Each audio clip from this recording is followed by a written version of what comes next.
शांतनु जी, भाई आप वो कह रहे हैं कि नौजवान इस बार आप बहुत नाराज है और आप मोदी जी की तो बार बार जो है वो निगाह रहती है और वो बात करते हैं फर्स्ट टाइम वोटर की भी, वो बात करते हैं नौजवान की भी, युवा की भी। वो कह रहे हैं इस बार वो साथ नहीं देगा आपका, बीजेपी का।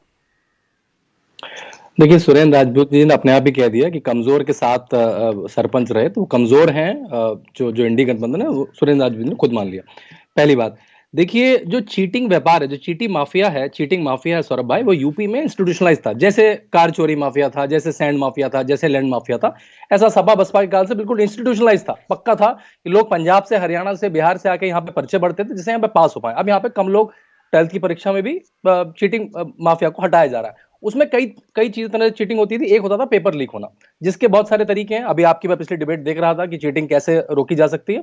जैसे आपने बिल्कुल ठीक कहा, पहले जब चीटिंग होती थी तो सरकार को थी कैसे न कैसे सरकार के द्वारा खुद अपने तत्व चीटिंग करवाते थे, और सरकार कभी नहीं चाहती थी कि वो भर्ती रद्द हो। और आपने बिल्कुल कहा, किसी अभ्यर्थी को हाई कोर्ट, सुप्रीम कोर्ट जाना पड़ता था उस भर्ती को रद्द करवाने। अब सरकार खुद रद्द करती है। और पिछले, आपको पता है, उत्तर प्रदेश में 3 लाख पुलिस की पोस्ट थी, और पिछले 15 साल से, योगी आदित्यनाथ के काल से पहले 1.5 लाख पे पुलिस चल रही थी, और वो 1.5 लाख पुलिस वाले अब हायर हुए हैं पिछले 6 साल में। तो ऐसी एक भर्ती और होगी, जैसे पता लगा कुछ गड़बड़ हुई, उसे ठीक करा गया। देखिए, टर्म यह है कि दोनों लड़के साथ में पहले भी आ चुके हैं। यूपी के लड़के पहले साथ में आ चुके हैं 2017 में। यूपी के लड़के 2017 में साथ में आ चुके हैं, और बिल्कुल ना साइकिल पे हाथ नहीं चल पाया और बिल्कुल निरस्त हो गया। 2019 में भी साथ में है, तो फिर कोशिश कर रहे हैं। और ये कोशिश भी क्यों हो रही है? कोशिश हो रही है क्योंकि जयंत चौधरी भाजपा के साथ आ चुके हैं।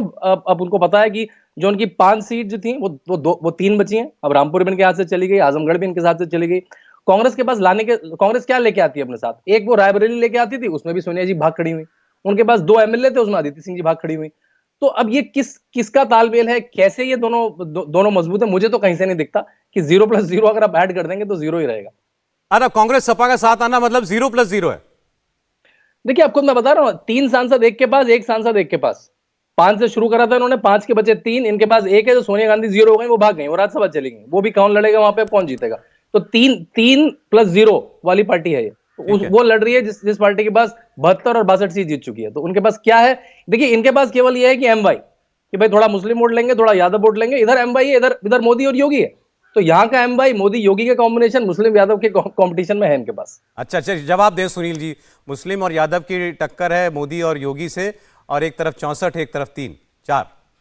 देखिए सौरभ, ये हम लोगों को बड़ा आरोप है कि एमवाई की पार्टी, अगर मैं बीजेपी की जातियों की पार्टी बता दूंगा तो भी बहुत तेज मिर्ची लगेगी बेचारे 2-3 लोगों को, और सुनने वालों को भी बहुतों को लग जाएगी, क्योंकि हम जाति पर नहीं जाना चाहते। पर्चा लीक का मामला आया तो मैं बता दूं, मुझे जो याद है 2017 से लेकर अब तक ये 20वीं परीक्षा है जिसमें पर्चा लीक हुआ है। और अगर मोदी जी पर्चा लीक सरकार को किसी को भारत रत्न देना चाहें तो योगी जी को दे सकते हैं। और एसआईटी की बात है कि 18 एसआईटी की जांच बिठाई है सरकार ने, 18 में से किसी की रिपोर्ट नहीं आई। और आप जानते हैं सौरभ जी क्यों नहीं आई?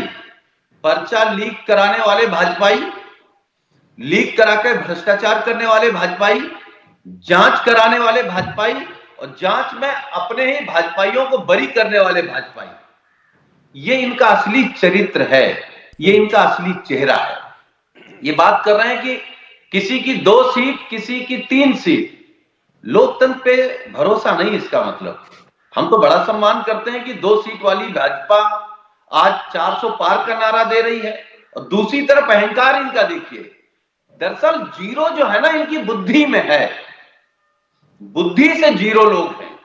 इनको जनता पर भरोसा नहीं, इनको अपने अहंकार पर, अपने भ्रष्टाचार पर, अपनी चालाकी पर, अपने झूठ पर, अपने फरेब पर, इस पर इनको भरोसा है। ये लोकतंत्र है, यहां सब मजबूत कमजोर होता है, कमजोर मजबूत होता है। ठीक है, ठीक है। इसी कांग्रेस के सामने, सौरभ जी मैं खत्म कर रहा हूं, बोलिए। कांग्रेस के सामने तो आप लड़ रहे थे जो बहुत ताकतवर कांग्रेस थी, और आज आप मजबूत हैं। तो इसका मतलब मैं केवल ये कह रहा हूं, मैं देखिए, ये आपका, इनका जो आरोप आप पर है वो ये है कि इस चुनाव में आप लोग अगर उतर रहे हो तो ये रायबरेली अमेठी बचाने के लिए कांग्रेस उतर रही है, और आप लोग बस मैनपुरी, कन्नौज, आजमगढ़, फिरोजाबाद बचा लें किसी तरीके से, इसलिए उतर रहे हैं। नहीं, क्यों परिवार की बचाएं? सीटें, परिवार की सीटें। नहीं, तो ये उत्तर प्रदेश इनका है क्या?